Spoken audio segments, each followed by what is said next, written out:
Είναι τα podcast της Athens Voice. And along with it has come a new freedom of expression.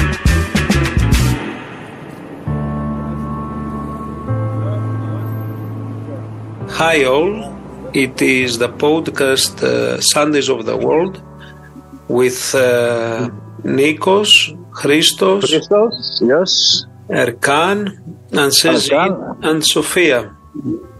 Our today's topic is actually tragedies in Greece and Turkey, addressing the other's grief. And I will start from Sofia. Sofia, we have seen two major tragic events unfolding in Greece and Turkey. What do you think it is?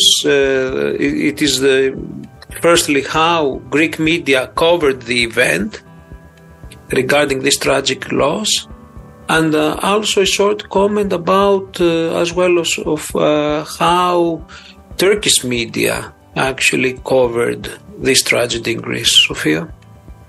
So, hello everyone. I have to say that the earthquake in Turkey revived the earthquake diplomacy that we were talking about some years ago when both countries were hit by earthquakes. And as some of us have discussed between us, this was a good thing because there was a lot of tension before in the relations between Greece and Turkey, and this event managed to bring at least societies together, not to mention politicians. To some extent, we saw Foreign Minister Dandias visiting the area, having a big hug with his Turkish counterpart. We saw Mr. Mitsotakis, the Greek Prime Minister, tweeting in Turkish on the grief of the Turkish people and the disaster, getting a reply by the Turkish authorities, etc. So there was a rapprochement, and the Greek media covered this event as, like it was a disaster in Greece. The fact that a lot of Greek rescuers went there also played a major role because they were received very well by the Turkish society and the people in the ground.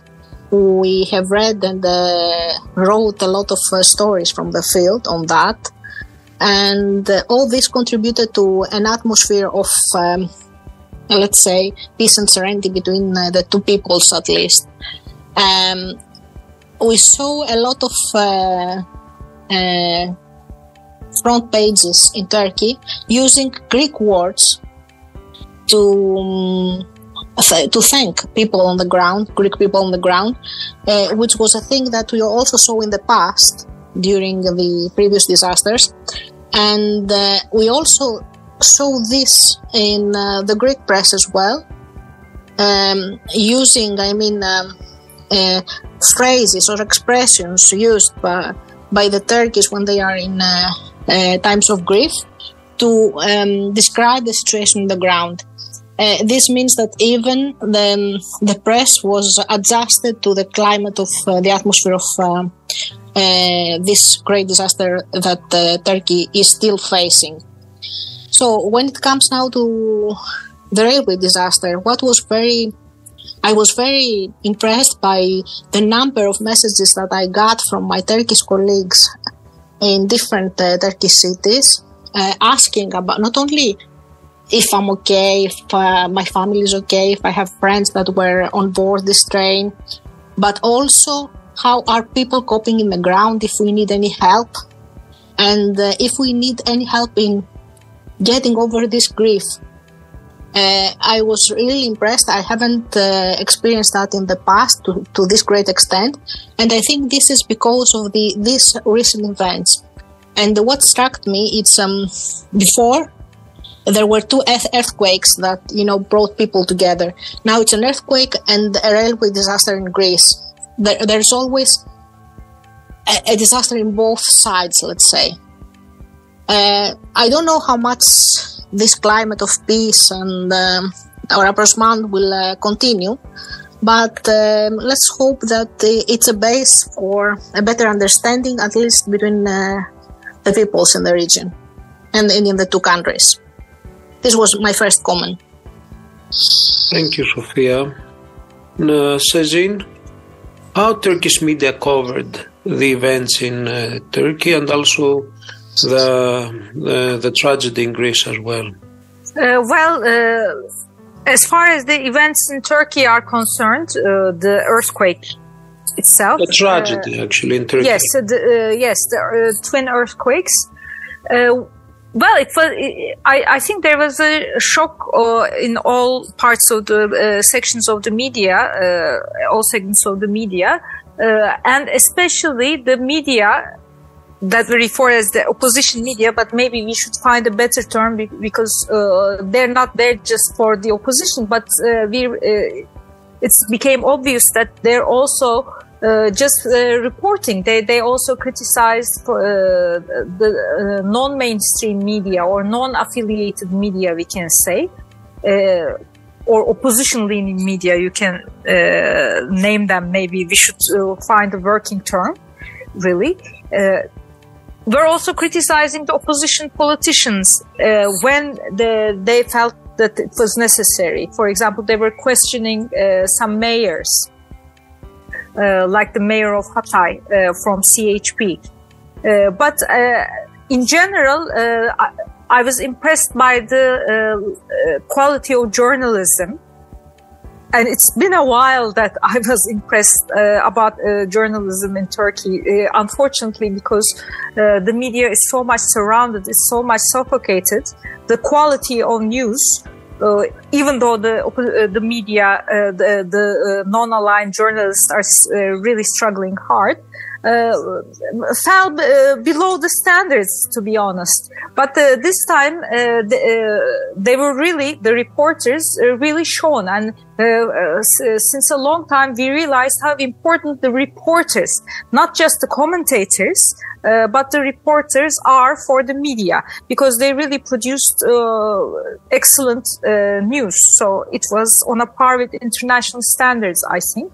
But as far as the government-aligned media, pro-government media, it's of course 99% business as usual, and they were trying to portray the news according to the lens of the government and how the government was accomplishing things, which definitely was not the case.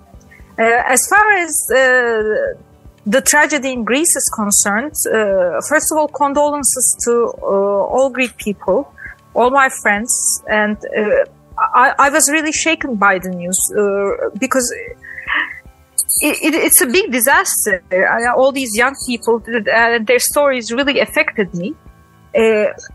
Unfortunately, I wished there was more coverage in Turkey's media, especially because the non-governmental, non-aligned part of the media was really busy with the news, this recent news that alliance against the government, in the upcoming elections, is having really big tremors, and today they disintegrated because of those news, and the expectations related to that couldn't really cover the news in Greece as well as I hoped. That also goes to the opposition politicians. They also weren't as quick and as focused as, for example, the politicians in the government to give condolences, and they were really very much focused there on their own agenda. That was a disappointment on my part. But this is because I think they really need to develop their understanding of foreign policy. Unfortunately, the foreign policy realm in Turkey is left to the devices of the government, and neither the opposition nor the opposition media, let's say, is much interested in the foreign news department. Thank you, Sezin. Erkan, what is your approach regarding, I would add, on not only professional media in Turkey, but also, let's say, citizen journalism initiatives or social media? Would add this factor as well? Well, I think my colleague Sezin summarized very well, in the sense that the mood is, I think, quite positive. In reporting, but there is busyness of priority in covering reporting. And there are some technical reasons. I don't think independent media or citizen journalists have any resources to report beyond Turkey at the moment. Which, in fact, I haven't told it before. When you ask this now, this is an issue that reporting is a business in a way, and you need sources. And maybe lack of sources, especially, are seen in these cases. Within the country, you could report relatively easy and with less finances. But how can we do that in another country? I assume even if they have funds, then they would like to report in a more friendly way about the tragedy in Greece, but there is also the case that there are always this hierarchy of news reporting, and now most of the media is obsessed with political news, and maybe this also makes me think maybe there must be more diversity in news making too. As we had discussed before, we need that, and we have to go beyond the most hyped issue at the moment. Christos? Now, both countries have been facing various crises, let's say, in the last, or tragedies in the last year or two. And the way they have responded, to those crises, I think points to the contradiction of priorities. In other words, both countries are investing and fighting over the last 2 or 3 years as to who is going to buy the F-35s, the F-16s, the Rafale airplanes, and things like this. And in Greece, for example, last year, during the winter of 2022, we had just bought the Rafale planes, and we were showing them off in Athens and things like this. And 3 days after, you have this snowstorm in Athens, and the Athenians driving in one of the most state-of-the-art highway, around Athens, were blocked there. So, now the train crash in Turkey, despite, the amount of money your president is given to military technology or nuclear power and so on. Then you have a crisis like the one of the earthquake, and the state is not capable of responding. And now this indicates, that perhaps, and this is where civil society and citizens from both countries can come in and help, the way citizens have responded in both countries perhaps indicates, that our governments should start thinking of security in a different way.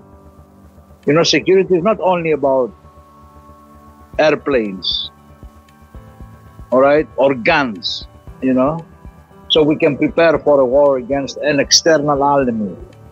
The earthquakes killed 45 or more thousand people in Turkey, and that was not the result of an external enemy that had taken its army and invaded Turkey. Or the snow last year in Greece and so on. So we need to understand, okay, yes, security should be in part, dealing with military or other threats, but security is not only that. Security is something more wide today. It is also economic, it is also social, it is also, environmental, and this is where civil society has to come in, and say that what is the use of having the state-of-the-art airplanes or tanks, when we are not capable of dealing with earthquakes, we're not capable of dealing, with snow thunderstorms, and that, more attention should be given to the so-called human security aspect. And what does this imply? It implies that we need politicians and political systems, that develop or start thinking in terms of developing an economy, that meets the economic and social and humanitarian needs of people. We don't see this, and this is unfortunate, and this is where civil society, again, I'm repeating, to come in. The members of civil society from both countries should have discussions on these things, to see what are the differences, to see what are the similarities. So I think, and this is what I was writing a small comment about this train crash, and this is what I was thinking, that it's tragic, the contradiction. You spend billions of dollars buying aircraft and whatever else, and you are not capable of providing adequate and efficient railway infrastructure for your people to travel and for your citizens to travel. It's a contradiction. It's who feels safe within their own borders today? Nobody. In both countries, a low trust towards the political system, I think we have realized that the threat does not need to be an army from another country invading our country or your country, Today's threats can arise from everywhere, anywhere. And there is a contradiction in that, I would say regarding that during these tragedies, the role of mass media is more than important, and especially at this moment, because I think that mass media managed actually to overturn a climate of tension, a period of tension, I would say. And here comes the question: how credible the media are in order to actually produce the same elements in the society? Or I would say it in a different way. I argue that because of the lack of trust, which is a major issue in both countries now, especially after these kind of tragedies, public opinion loses the trust in government and institutions. It is a ripe moment for civil society, as Christos mentioned, to take some initiatives in order to address it. And this is actually an opportunity for mass media in order actually to provide a different kind of agenda, an agenda that it will not emphasize on antagonism, but an agenda that it will equally emphasize on the quality of life and especially of the everyday life of citizens. Because up until now, we used to discuss about high politics, meaning foreign policy issues. And these tragedies actually comes to remind us that high politics might be the ones inside the countries. But here comes the next question. Do you think, Erkan, that journalists in both countries are ready actually to continue this path? Or on the day after they will again use the same stereotypes? It depends on some more actual substantive moves, bridge building moves between the journalists. It will not automatically continue a more positive line if no sides do anything else. This is what happened. I mean, in very general terms, my observation is the stereotypes, some of the stereotypes disappeared gradually in the last decades. So I would say there is a little bit of positivity in general, but after the tragedies, there is a better and more positive mood. But this can only be substantiated with some extra work, extra efforts, bridge building. I call them bridge building moves, whatever they are. But we have to think about that. It's an active process. Otherwise, things will go back to usual to a large extent. That's what happened before, like after the 1999 earthquake, etc. Do you think, Sezin, that under the light of these tragedies in both countries, media tended to be more sensationalist, and thus a result they adopted the same sensationalism in or between relationships? Sensationalism, applying sensationalism when covering the event, applying sensationalism in our country's relations. Well, I think yes, sensationalism is a big part of the media mood in general, and even in tragedies, to an extent, the emotions run high.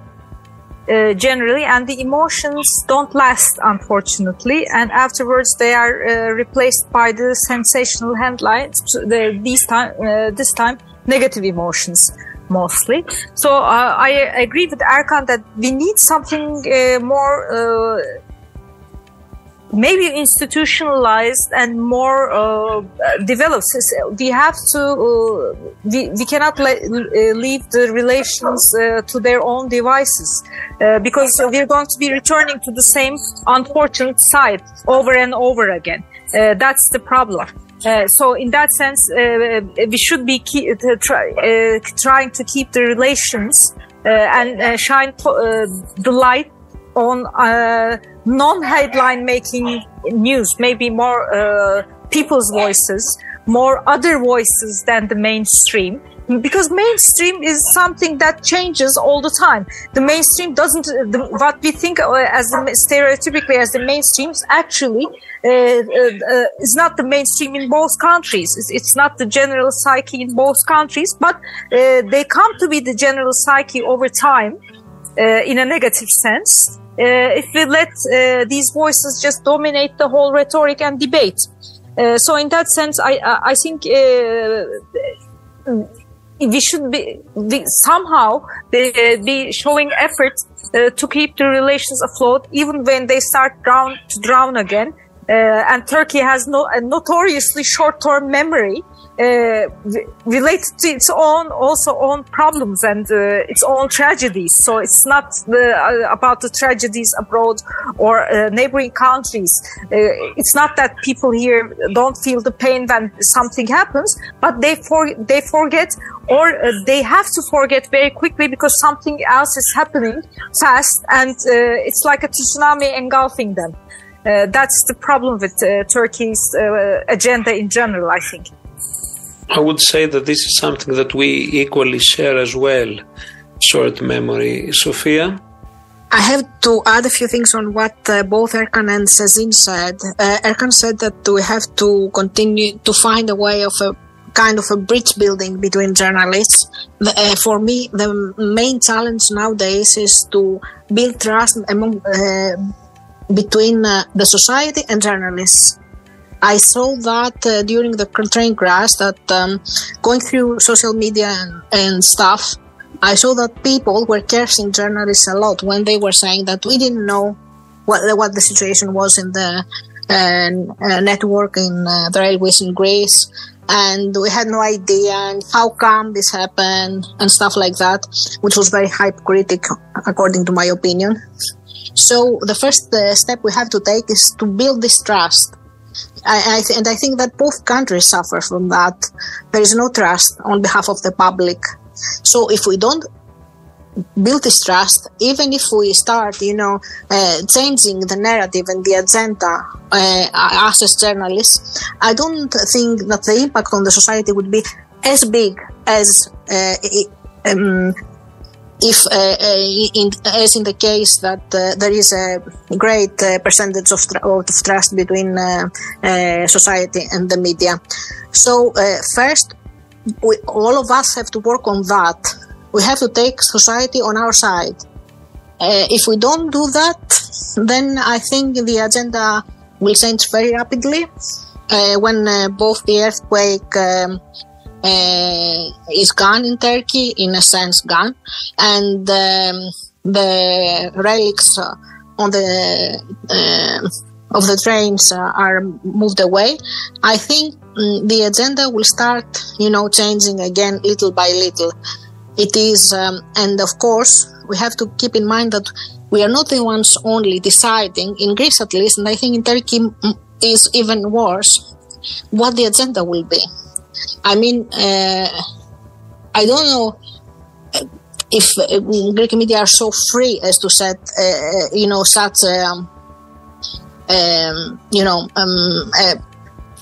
such a dialogue between our two countries. So if we build this trust, and at the same time we start communicating more between each other, I mean, journalists from the two sides, academics from the two sides, societies, groups in the society of the two countries, then we can reach a point that we can really change this atmosphere, but this will take time. I'm not so optimistic that this can change from one day to the other. We saw that in the past, so I think that if we are to do that, we have to commit ourselves in these two things. That's all from me. And this requires what, this commitment? From my side, I would say that it requires a coordinated effort, that it will move beyond traditional ways of approaching this element, and it will include actually all the relevant stakeholders. It is through the media an opportunity to give voices to other players. To what extent during these tragedies Turkish media, and as well as Greece, has given voice to other players? Sezin and then Erkan. Well, one thing I forgot to mention about how the tragedy in Greece, the accident in Greece has attracted attention is the resignation of the transport minister, actually. And Turkey viewed it from its own lens in the sense that Greece was admired because a minister, a politician in higher position, could resign, take responsibility. So it was taken as an advancement of Greece as compared to Turkey. This was taken as the good case example. But aside from that, for example, I would have liked to see here voices of the Greek people, not from the Greek media or international media, but from Turkish journalists who were on the ground or who could reach out to the victims, to the relatives of the victims of the accident, or in general how this was viewed in Greece, what kind of a shock it created, the sentiments of the people. I would have liked to hear voices of individuals for my part. For example, as far as northern side of Cyprus is concerned, the Turkish Cypriots lost a team of very young teenage volleyball team members in the earthquake in Turkey, in one of the earthquakes, and they also lost their parents. It was a big tragedy for them, but their stories, because they were portrayed in Turkish media, has created a different sense of understanding. So I wish it was the same for the accident in Greece. Erkan? Can you repeat the question again? Do you think that during these tragedies media in Turkey has given voice to other players, or they actually used again, or they have addressed the topic through the official again narrative? Well, as in the very beginning, Sezin said, we've seen a few more journalism than we've seen in the last few years. So it was maybe because of the high scale of the human tragedy. I was surprised to see even some seemingly pro-government media outlets, correspondents were reporting from the field, and that was a good sign at least, and that's nice to see journalism in action. I think this should be this should be the normal. But since we don't have the normal at the moment compared to decades ago, what we saw as normal, so even these bits of fragments of journalism is nice.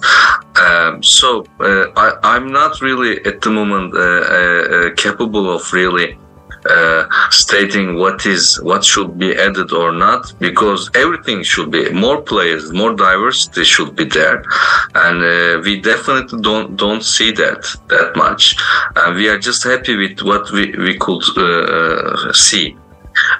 But in a more ideal form, at least I think the civil society really mobilized and did some good job. There could be more voices from civil society, charity organizations, or other levels of mobilization.